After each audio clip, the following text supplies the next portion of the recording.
ધોરણની બોર્ડની પરીક્ષા છે એની અંદર વિજ્ઞાન સામાન્ય વિજ્ઞાનમાં વિદ્યાર્થીઓને પ્રશ્ન લખવામાં થોડી મૂંઝવણ અનુભવાતી હોય છે। તો પ્રશ્નોની વિગતવાર ચર્ચા કરીશું કે પરીક્ષામાં પ્રશ્ન કઈ રીતે લખી શકાય તો તમને પૂરા માર્ક્સ મળે।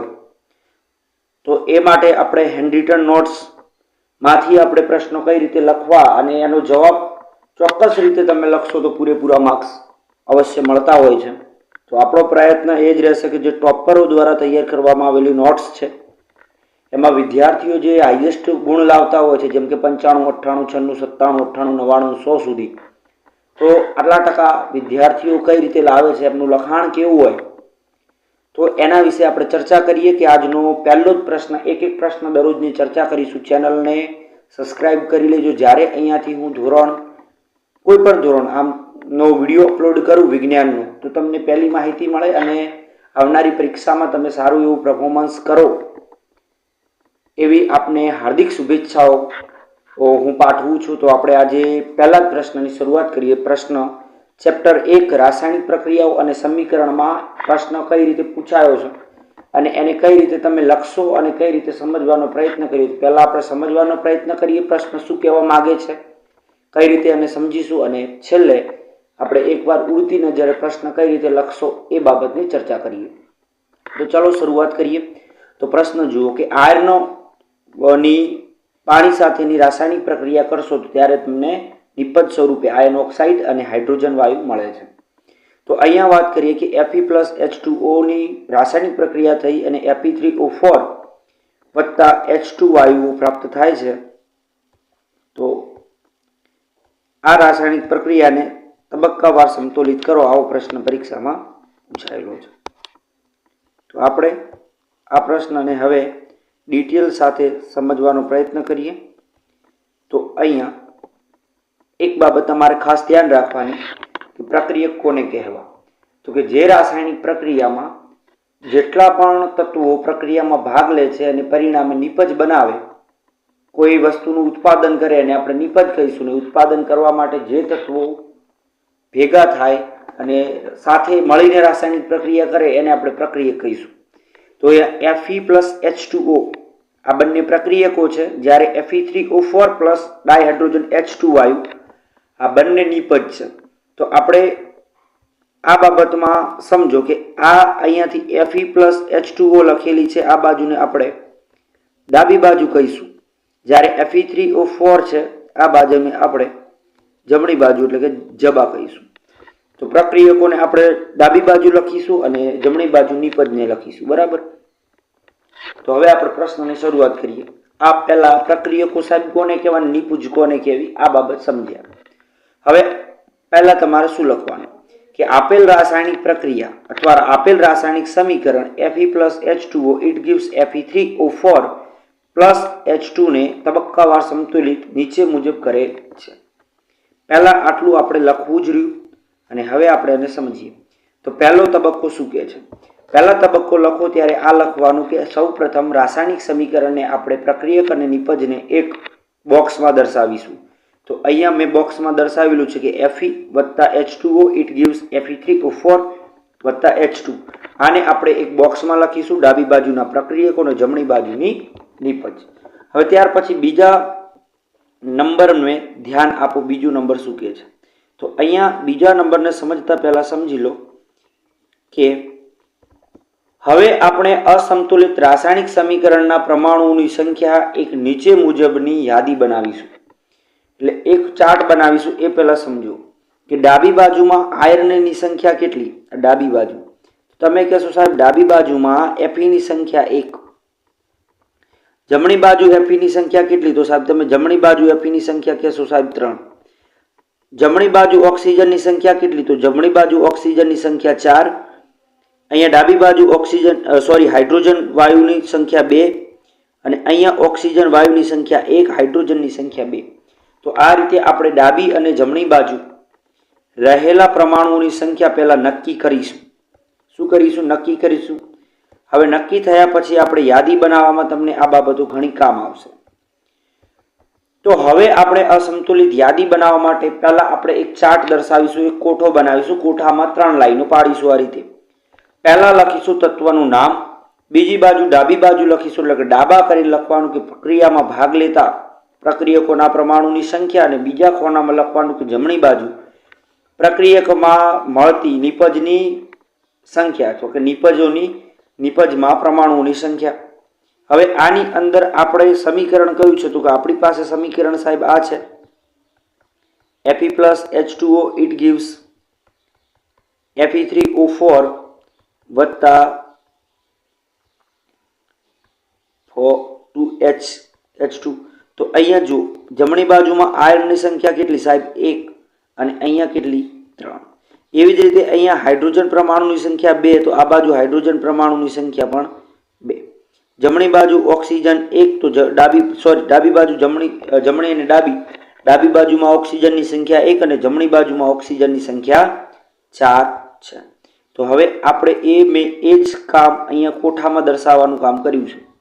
તો અહીંયા આપણે ડાબી બાજુમાં આયર્નની સંખ્યા ડાબી બાજુમાં 1 અને જમણી બાજુમાં 3. હાઇડ્રોજન વાયુની ડાબી બાજુમાં સંખ્યા 2, તો અહીંયા જમણી બાજુમાં પણ 2 જ છે. ઓક્સિજન પરમાણુની સંખ્યા 1, તો ડાબી બાજુ 1 અને જમણી બાજુ 4 છે. તો અહીંયા આ બાબત આપણે દર્શાવી. ત્યાંથી આગળ જોઈએ ત્રીજા નંબરનો તબક્કો શું કહેવાય છે.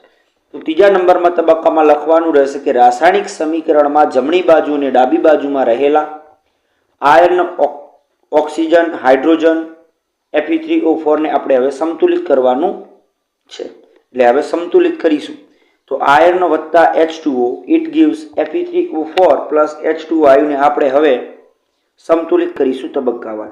તો સૌ પ્રથમ આપણે જે મેં અહીંયા તમને આગળ સમજાવ્યું એ બાબત અહીંયા નીચે લખેલ છે. જુઓ શું કહે છે કે ડાબી બાજુ Feના પરમાણુઓની સંખ્યા 1 છે અને જમણી બાજુ Feના પરમાણુની સંખ્યા 3 છે. તો અહીંયા જોઈ શકો છો કે અહીંયા Feનો પરમાણુ 1 અને અહીંયા Feના પરમાણુ 3 છે.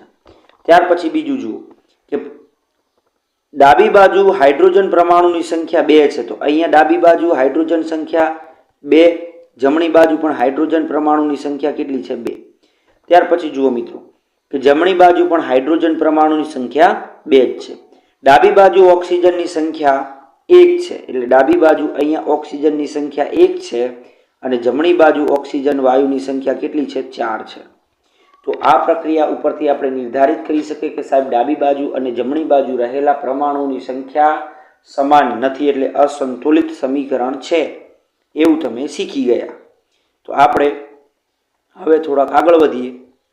તો અહીંયાથી પરમાણુની સંખ્યા નક્કી થઈ. તો સૌ પ્રથમ ત્રીજા તબક્કામાં લખવાનું કે H2Oમાં આપણે બંને ડાબી અને જમણી બાજુ સૌ પ્રથમ ઓક્સિજન વાયુને સમતુલિત કરીશું. તો જમણી બાજુ ઓક્સિજન વાયુ છે એ 1 હતા અને અહીંયા ઓક્સિજન વાયુ 4, એટલે જમણી બાજુમાં રહેલા ઓક્સિજન પરમાણુને આપણે 4 વડે ગુણીશું, એટલે આ આખું પદ 4 વડે ગુણાશે. એટલે અહીંયા ઓક્સિજન કેટલા હતા? તો સાહેબ શરૂઆતમાં ઓક્સિજન 1 હતા, 1 સાથે 4 ગુણો તો 1 ચોક 4. તો ડાબી બાજુ પરમાણુની સંખ્યા થઈ ગઈ ઓક્સિજનની 4 અને જમણી બાજુ પણ ઓક્સિજનના પરમાણુની સંખ્યા કેટલી થાય? 4.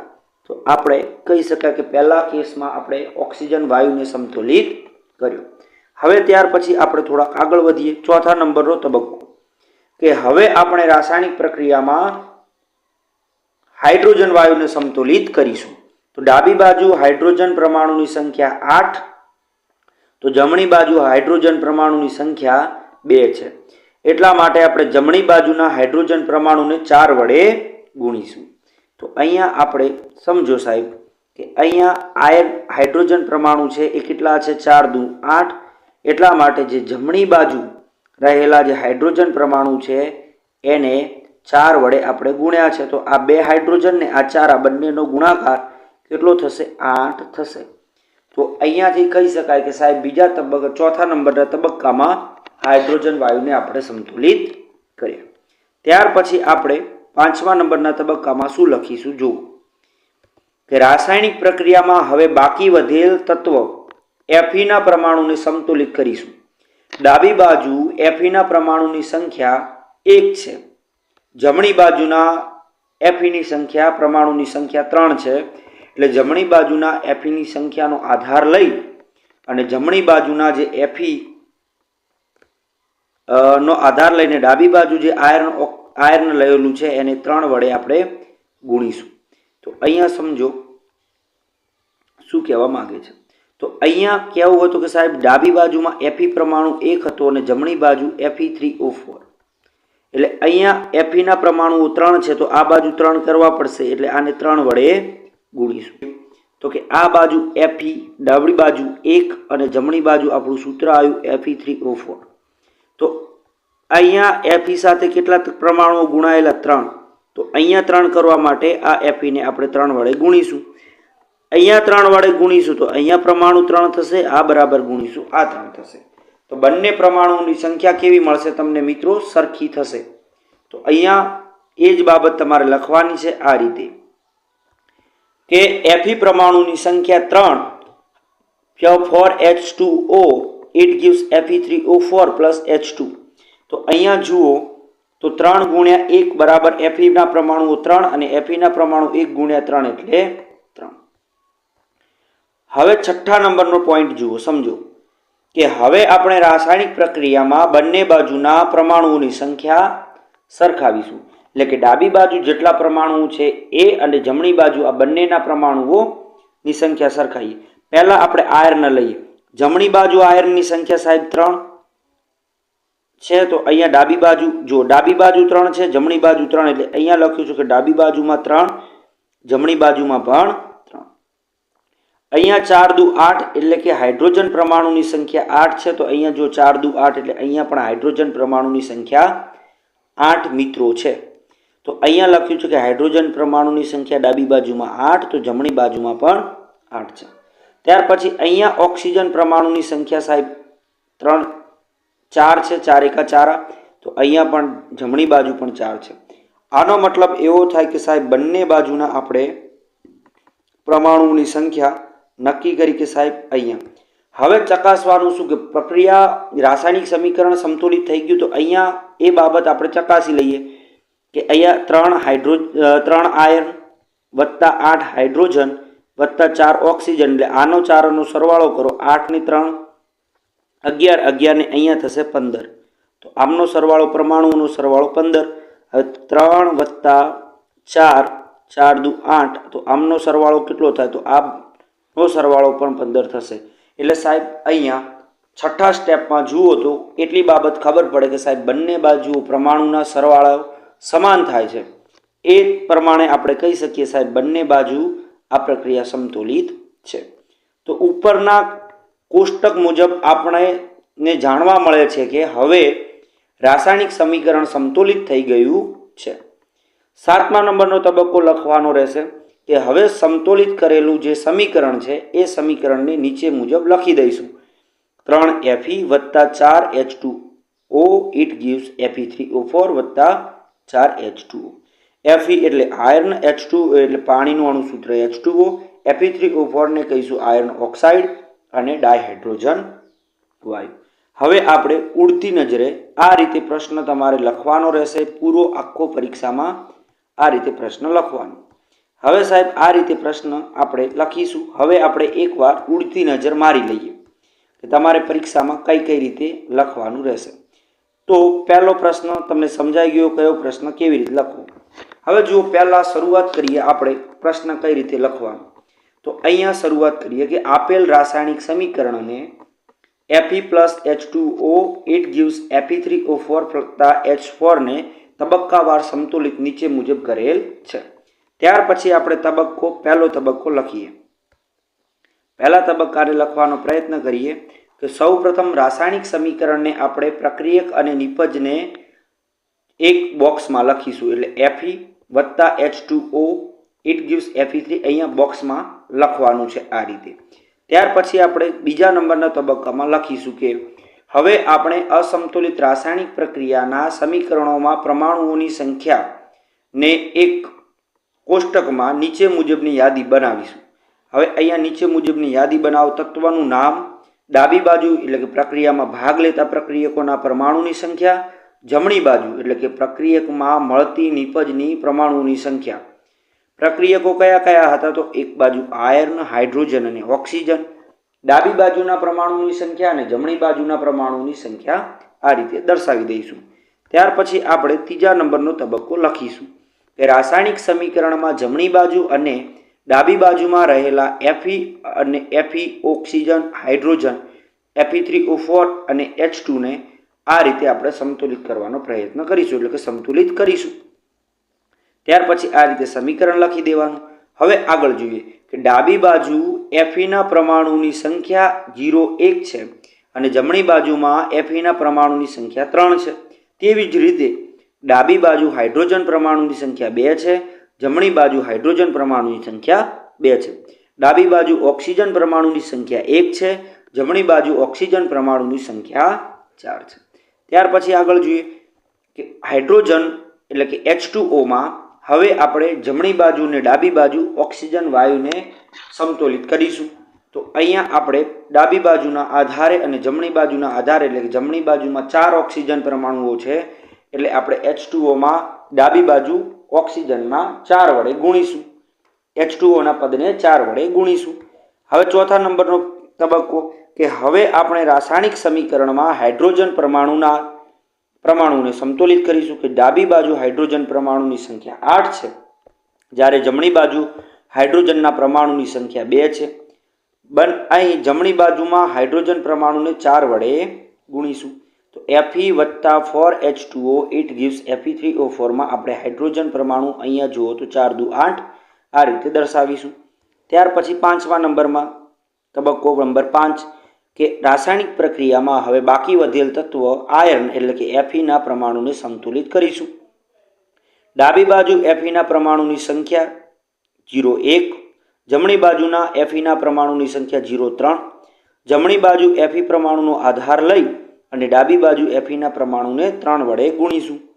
તો અહીંયા 3 વડે ગુણી દીધા. આ રીતે પ્રક્રિયા કે 3 Fe વત્તા 4H2O ઇટ ગિવ્સ Fe3O4 વત્તા 4H2. તો આ રીતે અહીંયા આપણે આ તબક્કાવાર લખી દઈશું. ના હોય તો સ્ક્રીનશોટ લઈ લેજો.